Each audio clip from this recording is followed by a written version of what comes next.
Bonjour à tous et bienvenue sur Silex TV. Je m'appelle Looney Bostock et nous allons parler ensemble de séduction. Certaines personnes affirment que la séduction est un talent inné, que le charisme est un don du ciel et que personne ne peut définir ce qu'il est. Autant prétendre qu'on ne peut tout bonnement pas apprendre à mieux communiquer. Je vous assure que tout cela est faux. La communication s'améliore, le charisme se développe et les relations humaines se cultivent. Ces mythes sont plus que faux, ils sont néfastes. Pensez par exemple à toutes ces filles attendant toute leur vie le prince charmant. Pensez à ces garçons devenant hommes sans savoir ce qu'est une femme. Pensez à ces femmes achetant des chats pour se sentir aimées. Pensez à ces couples qui se déchirent mais qui restent ensemble de peur de devenir seuls. J'ai même vu des amis vomir leur tripes à la simple idée d'aller aborder une inconnue. L'ignorance et la peur, la maladresse et la solitude, la souffrance, le malheur, ce ne sont pas des choses auxquelles nous devons nous résoudre. Toute personne peut devenir intéressante, agréable, attractive, attachante. Et dans cette série d'épisodes, nous allons voir comment. On va commencer par un petit jeu. Je vais vous présenter une série d'affirmations et vous allez me dire si selon vous, elles sont vraies ou fausses. On va essayer ensemble d'attaquer les idées reçues à propos de la séduction. C'est parti. Tous les domaines sont sujets au malentendu, et c'est encore plus vrai avec la séduction. Pourquoi est-ce un sujet si sensible ? Eh bien parce qu'il touche à notre intimité. Parce que la séduction a le pouvoir d'affecter nos relations, nos émotions, les choix de vie que nous faisons. Parce que quelqu'un qui nous séduit a même le pouvoir de chambouler l'image que nous avons de nous-mêmes. Et si la séduction a une telle portée, c'est normal qu'on exige beaucoup de sa part, beaucoup plus de droiture que pour d'autres activités comme par exemple le golf ou le maquillage.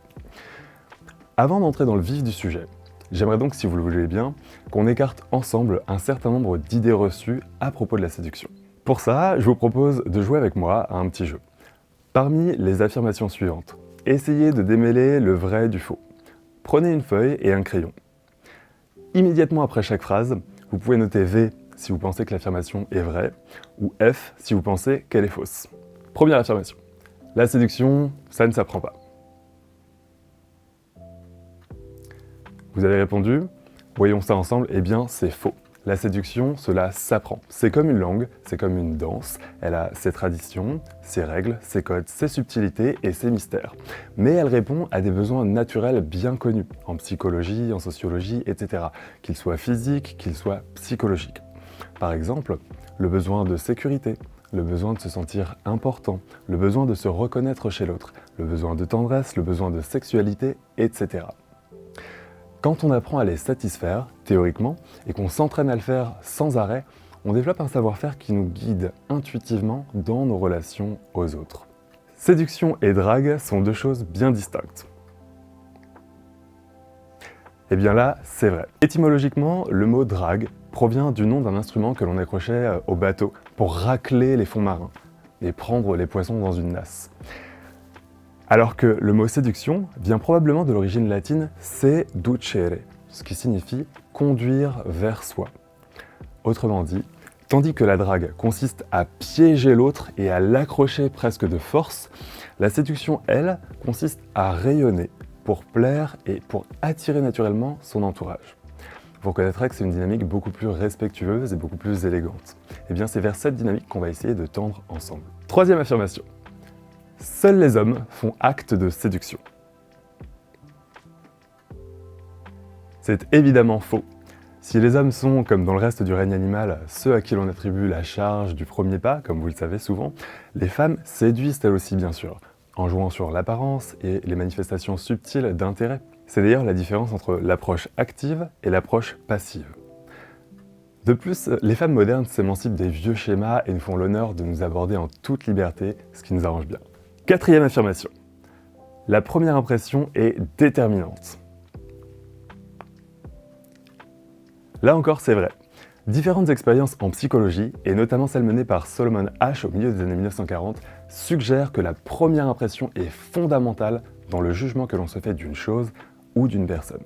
La première image conditionne notre rapport à l'autre. Dans les premières secondes où l'on perçoit quelqu'un, notre inconscient se demande immédiatement si cette personne va constituer pour nous une ressource ou une menace. Cette première image vient se cristalliser et va apposer un filtre qui déterminera souvent la façon dont on percevra les informations suivantes à propos de cette personne.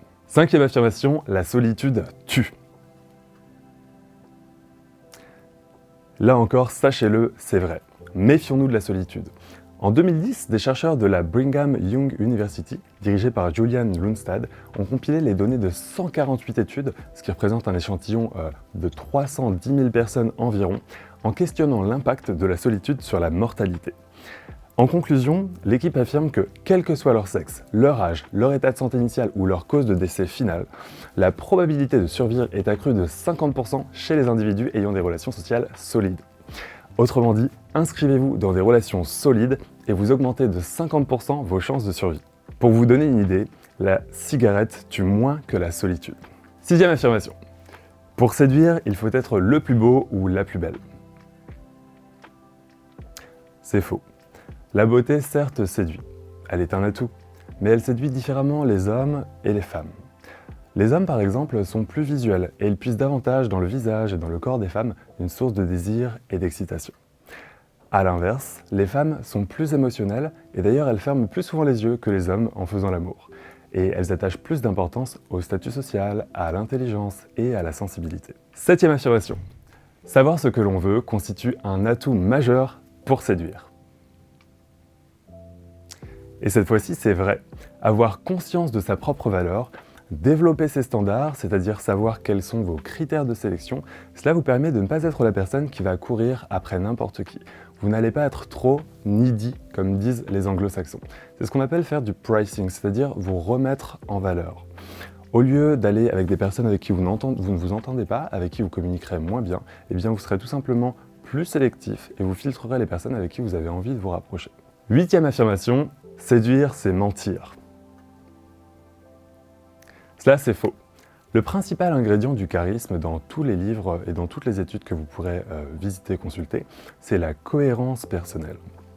Être congruent, c'est-à-dire avoir un langage verbal, donc vos mots, qui s'aligne avec un langage paraverbal, c'est-à-dire votre façon de parler, et un langage non verbal, c'est-à-dire les expressions de votre visage et les expressions de votre corps, votre gestuelle.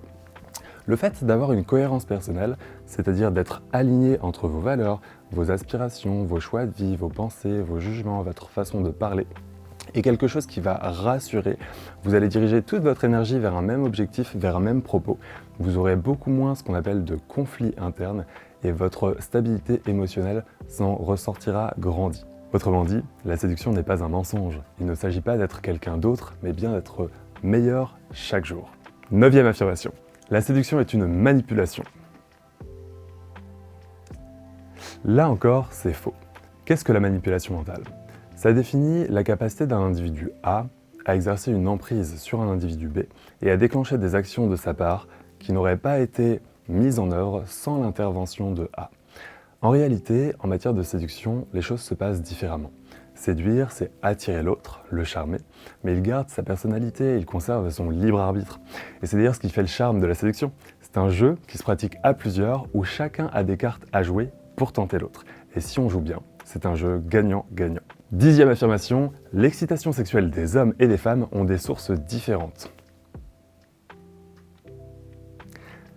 Sachez-le, cette affirmation-là est vraie.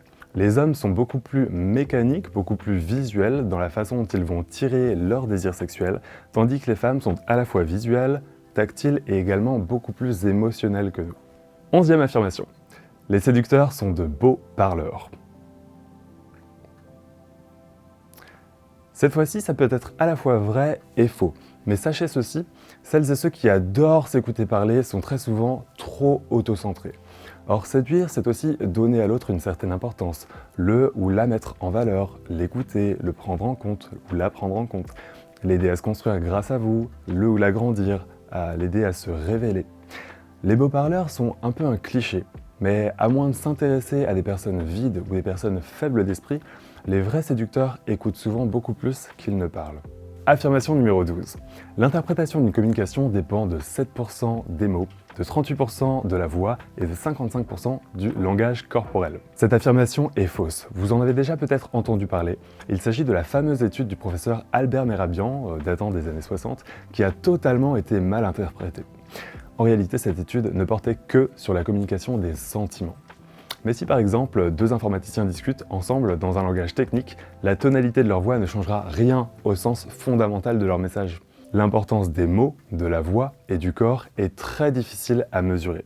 Elle évolue en fonction du contexte, des personnes avec qui vous communiquez et de la nature des messages que vous échangez. Il ne faut donc jamais négliger le poids des mots. 13e affirmation. Pour plaire, il faut paraître invulnérable. C'est totalement faux. On a beaucoup vendu l'image de l'homme indestructible ou de la femme indépendante.